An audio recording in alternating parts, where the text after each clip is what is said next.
శ్రీ షిరిడి సాయిబాబా జీవిత చరిత్రము 30వ అధ్యాయము. అది 1917వ సంవత్సరం చీమల పుట్ల వలె భక్తుని షిరిడీకి వచ్చుచుండెది. ఎంతో మందిని బాబా పిచ్చుక్కాలికి దారం కట్టలాగినట్టు షిరిడీకి లాగుచుండెది. అలాంటి వారిలో ఇంకొకరు అప్పా సాహెబ్ కులకర్ణి. ఒకరోజు సాయిబాబా పోలికలున్న ఒక పకీరు మధ్యాహ్నము 12 గంటలకు వారి ఇంటికి వచ్చాను. అప్పుడు కులకర్ణి ఇంటి వద్ద లేడు. వీరి భార్య పిల్లలు ఆ పకీరును, మీరు షిరిడి సాయిబాబా గారా అని అడిగిరి. అందుకు ఆ పకీరు, నేను భగవంతుని సేవకుణ్ణి. వారి ఆజ్ఞ ప్రకారం మీ యోగక్షేమలు తెలుసుకున్నటకు వచ్చి తిననుచు దక్షిణ అడిగిని. ఆమె ₹1 ఇచ్చాను. ఆ పకీరు ఒక చిన్న పొట్లంలో విభూది ఇచ్చి పూజలో ఉంచుకుని పూజించమని చెప్పాను. ఆ సాయంత్రం కులకర్ణి ఇంటికి తిరిగి వచ్చి పకీరు దర్శనం తనకు లభించలేకపోయినందుకు బాధపడను. తాను ఇంటి దగ్గర ఉండినచో ₹10 దక్షిణ ఇచ్చి ఉండేవాడనని చెప్పాను. ఆకలిగా నున్నను. వెంటనే పకీర్ను వెతుటకు బయలుదేరాను. ఎన్ని చోట్ల వెతికినా కనిపించకపోగా తిరిగి ఇంటికి వచ్చి బాబా భోజనం చేసి మరలా ఒక స్నేహితునితో విహారంలోకి పోయి పకీరు ఎక్కడైనా కనిపించడేమో వెతుకుచుండెను. ఉన్నట్టుండి వెనకగా ఆ పకీరు వచ్చి చేచాచి దక్షిణ అడగగా ₹1 ఇచ్చాను. ఇంకాను అడగగా ₹1 ఇచ్చాను. మరలా అడగగా స్నేహితుని వద్ద నుంచి ₹3 తీసుకుని ఇచ్చాను. పకీరు అసంతిగా ఉండటచే తమ ఇంటికి రమ్మని వెంట తీసుకుని వెళ్లి ₹4 ఇచ్చాను. ఇంకా దక్షిణ అడగగా ₹10 నోటునిచ్చాను. పకీరు ₹9 తిరిగి ఇచ్చి వెళ్లిపోయాను. అతడు ₹10 ఇచ్చినదని అనుచే అదే మొత్తమును ముట్టు వరకు తృప్తి పడలేదు. తన చేతిలో ₹9 పవిత్రపరిచి పకీరు ఇవ్వగా వాటిని కులకర్ణి పూజలో ఉంచుకొనెను. ఒకసారి కులకర్ణి షిరిడీకి వెళ్ళినప్పుడు బాబా యొక్క తల వెంట్రుక అతనికి దొరికెను. దానిని తాయెత్తులో పెట్టించి చేతికి కట్టుకొనెను. ఈ 2 సంఘటనలు జరిగిన తర్వాత అతనికి ధనం విపరీతంగా దొరికినది. ఆధ్యాత్మికంగా కూడా చాలా ముందంజ వేశాను. సాయిదేవునిది భౌతికంగా కూడా ఎముకలేని చేయని వారి దగ్గరకు వెళ్ళిన వారిని ఎవరిని ఒట్టి చేతులతో త్రిప్పి పంపరని పేరు పడిపోయినది. అందువలన పాటలు, భజనలు పాడువారు, గారడి విద్యలు ప్రదర్శించువారు, జ్యోతిష్యులు మొదలైన వారంతా సాయి వద్దకు వచ్చి తమ విద్యలను ప్రదర్శించి బహుమతులను పొంది తిరిగిపోవచ్చుండెడు వారు. కొందరు సన్నిహితులైన భక్తులు కుటుంబ సమేతంగా షిరిడి బాబా దర్శనానికి వచ్చినప్పుడు బాబా వారందరికీ బట్టలు కూడా పెట్టించుండెడు వారు. దక్షిణ అడిగిన డబ్బు తీసుకున్నట్టు తప్ప మిగిలిన ఏ ఇతర ధన సంబంధమైన విషయములలోనూ ఎలాంటి వారితోనూ బాబా లావాదేవీలు పెట్టుకునేవారు కాదు. కొందరు అప్పుడప్పుడు అలాంటి విషయములను ప్రస్తావించినప్పుడు ధన విషయంలో తాను ఇరుక్కోదలుచుకోలేదని నిర్మోహటంగా చెప్పేవారు. ధనమునందు వారికి ఏ విధమైన ఆసక్తి లేనట్లుగానే స్త్రీ విషయంలో కూడా ఎలాంటి ఆశలు, ఆకర్షణలకు లొంగని వారు బాబా వారు.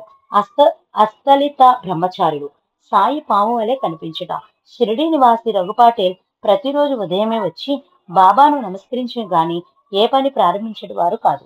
ఒక్కసారి తమ బామ్మవారిది నివాస గ్రామవాసి అయిన బాలాజీ పాటేల్ ఇంటికి వెళ్ళవలసి వచ్చి గుర్రముపై శ్రీరాంపూర్ వరకు వెళ్లి అక్కడి నుంచి టాంగాపై నివాసకు వెళ్ళెను. 2వ రోజు ఉదయమే లేచి, బాబా ప్రతిరోజు షిరిడిలో నీ దర్శనం చేసుకుని వాడెను, ఈనాడు నీ దర్శన భాగ్యం నాకు లేదా అని కళ్ళు మూసుకుని బాబాను తలుచుకున్నాను. నేను దర్శనమిచ్చినా నీవు భయపడవద్దు అని బాబా మాటలు వినిపించాను. ఇంతలో పశువుల కొట్టంలో పనిచేయుచున్న పనివాడు పామ్ అని అరిచాను. అందరూ పరిగెత్తిరి. రఘుపాటికి సాయే పాముగా వచ్చినట్లు భావన కలిగి చిన్న గిన్నెలో పాలను పోసి పాము ముందు పెట్టగా అది పాలను త్రాగెను. మిగిలిన వారంతా భయపడి పారిపోయేది. అతడు చూచుచుండగానే పాము కొంచెము దూరం ప్రాకి మాయమైను. ఆ విధముగా పాము రూపంలో బాబా తనకు దర్శనమిచ్చి పాలు త్రాగి వెళ్ళినందుకు గాను రఘుపాటి చాలా సంతోషపడెను. బాబాకు భోజనం పెట్టుట. బాబాను అత్యంత భక్తి శ్రద్ధలతో సేవించిన శ్రీభక్తులలో బాయిజాబాయి, రాధాకృష్ణమాయి తర్వాత స్థానం లక్ష్మీబాయిజా షిండేకి దక్కుతుంది. రాధాకృష్ణమాయి మరణాంతరము ఈమె బాబాకు కావలసిన ప్రతి చిన్న పనిని చాలా భక్తి శ్రద్ధలతో తానే స్వయంగా చేయుచుండేది. ఒక తండ్రికి కూతురు వలె సేవ చేయుచుండేది. అప్పట్లో గ్రామంలో గలవారిలో ఈమె ధనవంతురాలు, సుగుణవతి. రాత్రింబగళ్ళు బాబాను కనిపెట్టుకుని ఉండి సేవ చేయుచుండేది.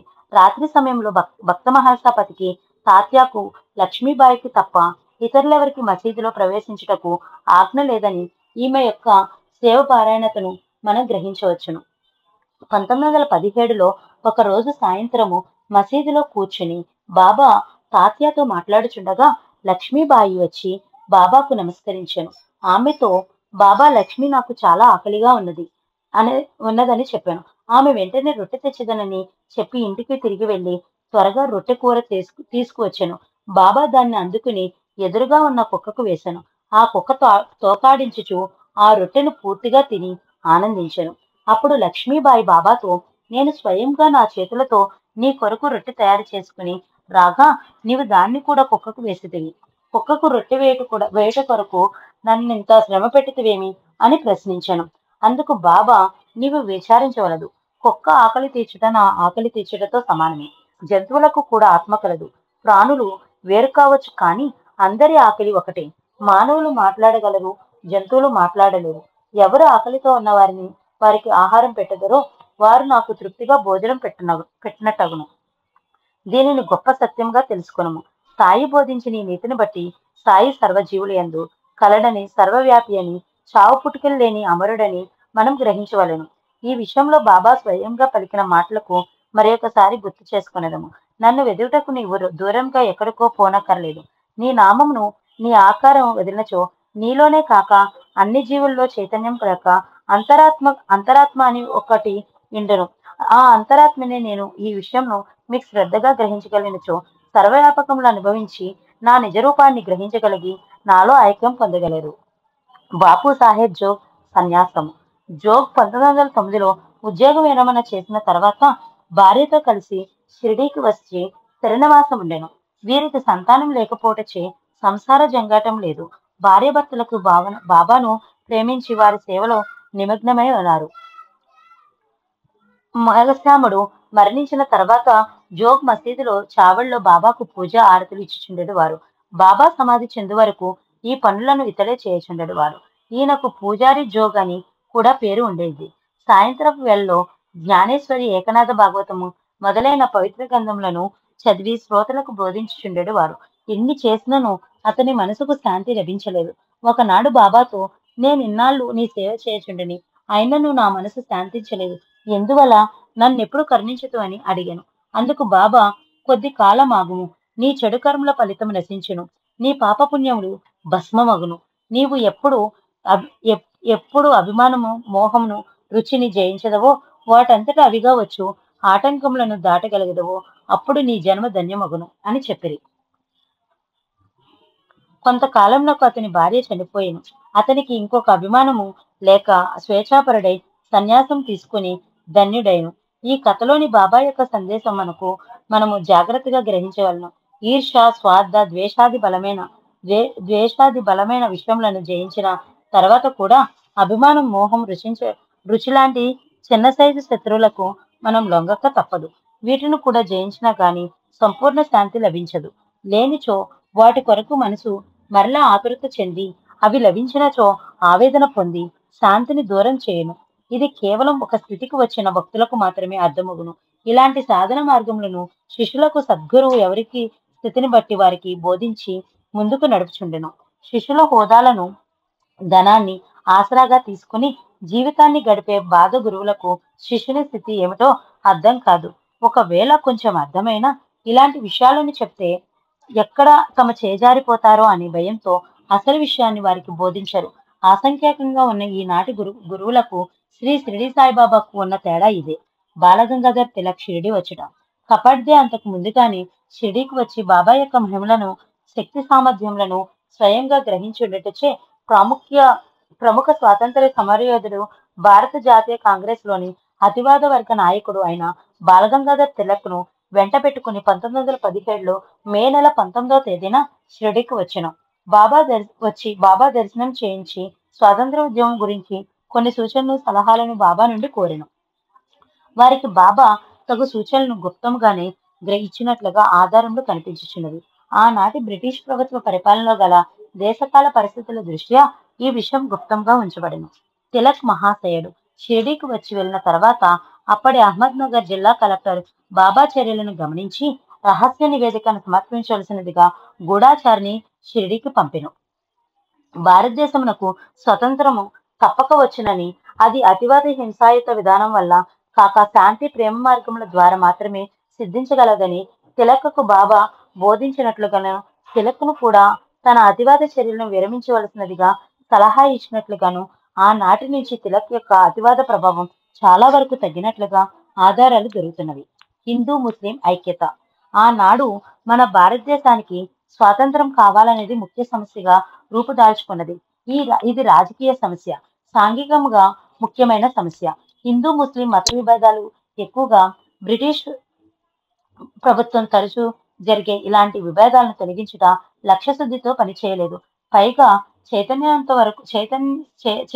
వరకు ఈ మత తగాదాలను ప్రోత్సహిస్తూ ఉండేవారు కూడా. మత విభేదాలను పెరిగితే స్వాతంత్ర పోరాటం వైపు నుంచి ప్రజల దృష్టిని మరల్చవచ్చునన్న ఆలోచన ఆనాటి ప్రభుత్వానిది. ఆ రోజుల్లో ముస్లింలు విస్తారంగా వ్యాపించి ఉన్న ఔరంగాబాదు పరిసర ప్రాంతాల్లో మత విభేదాల వల్ల తరచుగా సామాన్యుడి జీవితం చెల్లా చెదరవుతూ ఉండేది. అశాంతి, తగాదాలు, ఆస్తి నష్టం, ప్రాణ నష్టాలు ఉండేవి. అందువలన పూజా పునస్కారాలు కన్నా మత సామరస్యం మనిషికి శాంతినివ్వగలదని బాబా గ్రహించారు. పంతాలు, పట్టింపులు, ఆధిక్యత వల్ల రెండు మతాల్లోనూ మతాధికారాలలోనూ సమభావన, సహకారం, ప్రేమ భావాలు నశించాయనే సత్యం సాయికి బాగా తెలుసు. అటు రాజకీయంగాను ఇటు మతపరంగాను కూడా సామాన్య మానవునికి శాంతిని అందించగలిగేవారు లేరు ఆనాడు. అందుకే సాయి హిందూ ముస్లిం ఐక్యతకు అంకితమై సబ్కా మాలిక్ ఏక్ హై అన్న సూక్తి పదే పదే గుర్తు చేసేవారు. రెండు మతాల్లోనూ సత్యము ఒకటే, సారాంశము ఒకటే. కాని వచ్చిన సమస్య మతాధికారులు మూఢాచారవంతులతోనే. ఆనాడు బాబా ప్రారంభించిన హిందూ ముస్లిం ఐక్యతా విధానం దేశ రాజకీయాలకు అవసరమని గ్రహించిన మహాత్మా గాంధీ హిందూ ముస్లిం బాయి బాయి అన్న నినాదాన్ని ఇచ్చారు. ఎంతో ముందు చూపుతో సాయి దేశ సమైక్యతను, శాంతి, పరస్పర ప్రేమను దృష్టిలో పెట్టుకుని ఈ సమాజ కళ్యాణ కారణాన్ని మొదలైన తనదైన విశిష్ట ఆధ్యాత్మిక మార్గంలో మేళవించి తెలిపారు. మతాలన్నింటినీ సమన్వయపరచడం సాయి తత్వ సారాంశం. అందుకే తన నివాసం మసీదు. అందులో హిందువులకు పవిత్రమైన అగ్నిహోత్రం. ముందుగా తులసి కోట ఆరతి చివరకు సాయి మహారాజుకు వినిపించేటట్టుగా వేసే కేకలు ముస్లింల నమాజును పోలిండినట్లు సాయినాథుడే నిర్ణయించారు. ఈ విధంగా దైనందిన ఆధ్యాత్మిక జీవితంలో హిందూ ముస్లిం మత విభేదాలను ఏకం చేసి రెండు మతాల వారిని ఒక తాటిపై నిలపాలని తీవ్ర కృషి సలిపారు ఈ షిరిడి సాయిబాబా. బాబా యొక్క ఈ మత సామరస్యాన్ని గురించి అవగాహన ఏర్పరచుకునే ముందు మనం మతమనగా ఏమిటో, అవి ఎట్లు ఏర్పడినవో తెలుసుకునే ప్రయత్నం చేద్దాం. మతం అనేది వివిధ ప్రాంతాల్లో గల మానవుల యొక్క జీవిత పద్ధతులను సమాజపరంగా నిర్ణయించిన సిద్ధాంతం మాత్రమే. జంతు జీవనం నుండి మానవుడు సహజీవనాన్ని, సంఘజీవనాన్ని అలవాటు చేసుకున్నాడు. ఈ విధంగా ఒకే చేట అందరూ కలిసి నివసించినట్లు నేర్చుకున్న తర్వాత ఒకరి ప్రవర్తన ఇంకొకరికి బాధ కలిగించేదిగా ఉండడం సహజంగా జరుగుతూ ఉంటుంది. వాతావరణం అందుబాటులో ఉన్న వనరులను బట్టి జీవన విధానాన్ని బట్టి నిర్ణయించారు. కొందరు తెలివైన అనుభవజ్ఞులు ఈ విధంగా వచ్చిన అనేక అనుభవములను దృష్టిలో ఉంచుకుని ప్రతి దేశంలోనూ వారి ప్రాంతాలకు అనుగుణంగా మనిషి ప్రవర్తనను గురించి కొన్ని సూచనలు చేశారు. ప్రతి మనిషి తన కొరకు ఆచరించవలసిన నియమములు కొన్ని, తన ప్రవర్తన వలన ఇతరులకు బాధ కలగకుండా మేలు కలిగినట్లు ఉండు నియమములు కొన్ని పాటించాలి. ఈ విధంగా ప్రతి చోట ఒక ప్రాంతాలకు అనుగుణంగా వ్యక్తిగత, సాంఘిక నియమాలు, కట్టుబాట్లతో కూడిన ఆచార వ్యవహారాలే మతాలుగా రూపొందినాయి. కాబట్టి మతమనగా క్రమబద్ధం చేయబడిన ఆచార వ్యవహారాలతో కూడిన సాంఘిక కట్టుబాట్లు మాత్రమే. దీనికి మూలం మనుషులందరూ సుఖ సంతోషాలతో ఉండాలనేది. అలాంటి మతాలు రాను రాను విద్వేషాలను పెంచుకుని మరణహోమం సాగిస్తున్నాయి, రక్తపాతం చిందిస్తున్నాయి. ఇందుకు కారణం మత సిద్ధాంతాలు కాదు. వాటిని అంటిపెట్టుకుని ఉన్న మనుషులే. ఒక తల్లికి పుట్టిన అన్నదమ్ములే ఒకరినొకరు చంపుకుని మరణించుట రెండు మేకల కథలో చూశాం. ఇక్కడ ఒక్క మతం, ఒకే రక్తం కూడా మరణహోమాన్ని ఆపలేకపోయింది కదా. కాబట్టి మతం అనే దాంట్లో ఏ చెడు లేదని, చెడు ఏదైనా ఉంటే అది మనుషుల్లోనే నేను గుర్తించాలి. పరమత ద్వేషాన్ని చంపుకోవాలి. సర్వమానవ సమానత్వాన్ని హృదయంలో నింపుకోవాలి. ఇదే సాయి యొక్క మత సామరస్య సిద్ధాంతం. ఇక ఈనాటి మన భారతదేశ విశేషం చూస్తే పేరుకు హిందూ దేశమే అయినా ముస్లింలు, క్రైస్తవులు, సిక్కులు, జైనులు మొదలగు అనేక మతముల వారు నివసించున్నారు. అప్పుడప్పుడు మత విషయములపై విషయమై మరణహోమం, రక్తపాతం జరుగుతూనే ఉంటున్నది. ఇందుకు కారణం మతాలు మాత్రం కాదు, మతాధికారులేనని మనం గుర్తుంచుకోవాలి. ఇన్ని మతాలు కలిసి ఉండడం చేతనే మన దేశంలో కులాతీత మతాతీత రాజ్యాంగ వ్యవస్థను ఏర్పరిచినారు. ఇన్ని మతాలు ఉంటే మతాల మధ్య విభేదాలు ఎప్పటికైనా తప్పవని, ఒక దేశంలో ఒకే మతం ఉంటే బాగుంటుందని కొందరు మేధావులు అభిప్రాయపడుతున్నారు. ఇది కూడా కొంతవరకు మంచి ఆలోచనే, కానీ అందుకు ఆచరించే మార్గాలేవి అనేది ముఖ్యం. ఒకే మతాన్ని దేశంలో నిర్మించడం కోసం మిగిలిన మతాలపై ద్వేషంతో రక్తపాతాన్ని సృష్టించి భయపెట్టి బలవంతంగా మత మార్పిడి చేయించటమా? దీన్ని ఏ మతం ఒప్పుకోదు, ఏ దేవుడు ఒప్పుకోడు. సాయి చూపిన ప్రేమ మార్గంలో ఈ లక్ష్యాన్ని సాధించడానికి ఒక సూచనా మార్గాన్ని బాబా మార్గంగా తీసుకొని వచ్చును. వివాహ సంబంధాలు చేయనప్పుడు ఒక మతం యువకునికి ఇంకో మతం యువతితో వివాహ సంబంధాలు చేయనప్పుడు ఒక మతం యువకునికి ఇంకో మతం యువతితో వివాహం చేసి, ఈ విధంగా అన్ని మతాలను కలగాపులగం చేసి మత విభేదాలను అందరూ మరిచిపోయేటట్లుగా చేసి సర్వమత సామరస్యాన్ని బోధించిన సాయి మతాన్ని స్థాపించి అన్ని మత సాంప్రదాయాలను, సిద్ధాంతాలను కొద్ది కాలంలోనే ఎంతో అంతర్లీనమగినట్లు చేయవచ్చును. కానీ రాజకీయ నాయకులు, మతాధికారులు ఇందుకు అడ్డుపడక వారితోని ఈ మార్పును ప్రారంభించినా బాగుండును. బాబా యొక్క సహకారము, సంకల్పము ఉంటే ఇది అనూహ్యమైన విషయం గాక ఆచరణ సాధ్యమై ఈ సాయి యుగంలో సాయి మతం మన దేశంలో కాక విశ్వవ్యాప్తి అయి వర్ధిల్లు తీరినట్లుగా అనుగ్రహించమని సాయిని ప్రార్థిస్తూ ఈ అధ్యాయాన్ని ఇంతటితో ముగిద్దాం. ఓం శాంతి శాంతి శాంతి. 30వ అధ్యాయం సంపూర్ణం. మంగళవారము 6వ రోజు పారాయణము పూర్తి అయినది. ఓం సాయిరాం.